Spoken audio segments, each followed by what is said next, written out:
Hey everyone, and welcome to The Explainer. I am so pumped you're hanging out with me today.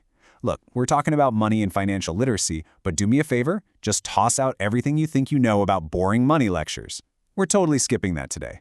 Instead, I want you to think about money like it's a massive, real-world video game.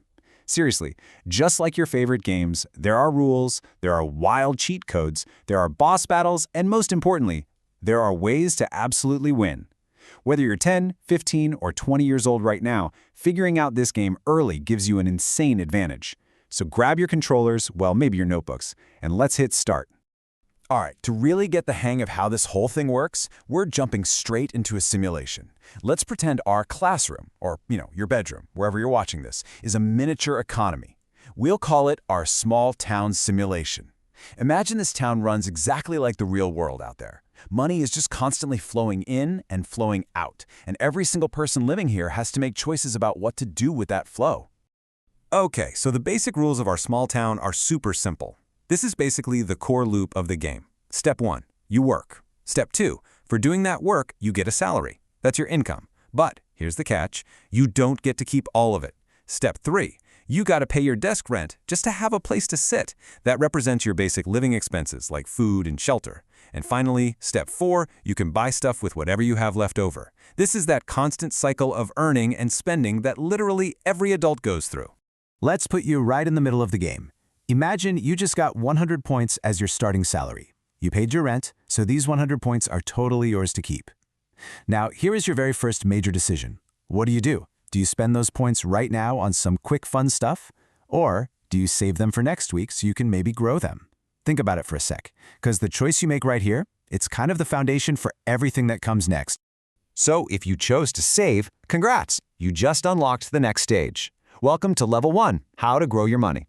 Now, saving is awesome, but just stuffing your money under a mattress isn't going to help you beat the game. We need to unlock the very first cheat code of this simulation. To help us out, I want to introduce you to a special guide. Meet Oliver the Owl. He is the master of investing in our small town. See how Oliver is standing on that stack of books labeled wisdom and knowledge, just totally surrounded by gold coins? That's because leveling up your wealth doesn't actually require back-breaking physical work.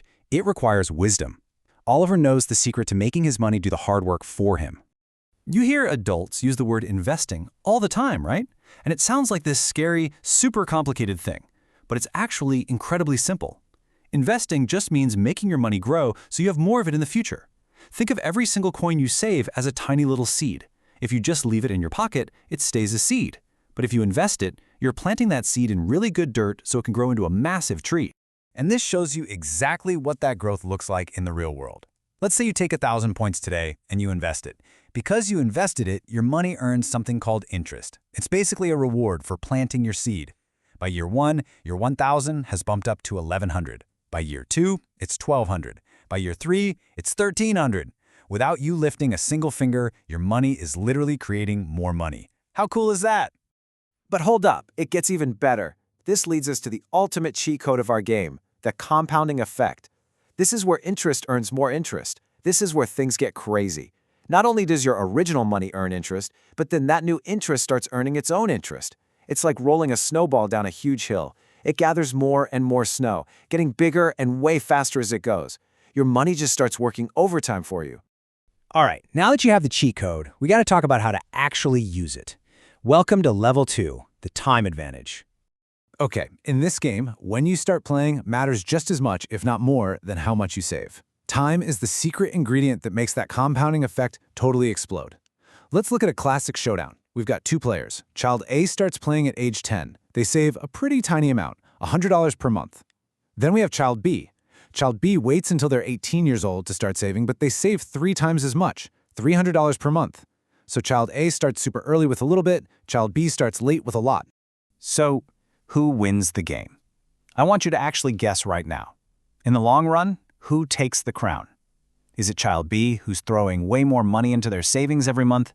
Or is it Child A, who's only putting away a tiny fraction of that, but started when they were just 10? Amazingly, the winner is Child A, because time grows money. Child A totally wins. Why? Even though child B was saving way more cash, child A gave that compounding effect 8 extra years to work its magic. Those early years where interest was earning interest created a massive snowball that child B just couldn't catch up to. The earlier you save, the more you have. It's literally math magic. I absolutely love this quote from our explainer material. If you plant a tree today, it becomes big later. Money is the same. Seriously, if you want shade from a huge tree when you're 30, you can't plant it when you're 29, right? You got to plant it right now. Patience and time are the absolute biggest advantages you have as a young person. But hey, no video game is complete without a major obstacle. Get ready for the boss battle, the heavy burden of debt. If compounding interest is the magic spell that helps you win the game, debt is the trap that can give you a game over screen if you aren't super careful. Debt is a heavy burden to carry. Look at this poor donkey, sweating, totally exhausted, barely able to walk because of those massive, heavy weights labeled debt on its back. This perfectly illustrates what carrying too much debt feels like in real life. It is physically and mentally exhausting. When you owe people money, it drags down your whole journey and makes every single step feel incredibly heavy. Now, let's be fair. Taking debt isn't wrong across the board. Sometimes you really need a loan for, say, college or a house. But too much means interest grows against you. This is the danger zone. You know that amazing compounding interest we just talked about? Well, if you take on too much debt, that math flips around and starts growing against you. Instead of your money making you more money, your debt starts creating more debt, and you end up having to pay back way, way more than you originally borrowed. Yikes. Okay, we've learned the cheat codes, we understand the time advantage, and we've survived the boss battle. Let's wrap this up with winning the game, your golden financial rules. We're basically handing you the explicit rulebook right now, so you can log off today knowing exactly what to do with your real-world money. Here are your good money habits. First, save first. Before you spend a dime on games or snacks, put a little away. Second, buy only needs. It's totally fine to treat yourself sometimes, but focus on what you actually need to survive and thrive. Third, avoid too much debt. Don't carry those heavy donkey weights. And fourth, invest early. Plant those seeds today. Here's a quote that wraps up everything perfectly.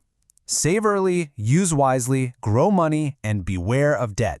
If you can just memorize this one single sentence and actually apply it to your life starting today, you are going to be so far ahead of the game. It is the ultimate strategy guide for your entire life. Just look at this. Save today, thrive tomorrow. These kids started with a simple piggy bank. They saved their coins, and now it's grown into this massive, thriving money tree. That is exactly what your future can look like if you follow the rules of the game. Save today, and I promise you, you're going to thrive tomorrow. So, what will you do with your 100 points today? I'm throwing it right back to you, the player. We're back in the small town simulation. You've got your 100 points sitting in your hand right now. After everything we just talked about, time, compounding interest, planting those seeds, what are you going to do? Are you going to spend it all right now, or are you going to plant your tree? The choice is entirely up to you. Thank you so much for joining me on this explainer, and I'll catch you on the next one.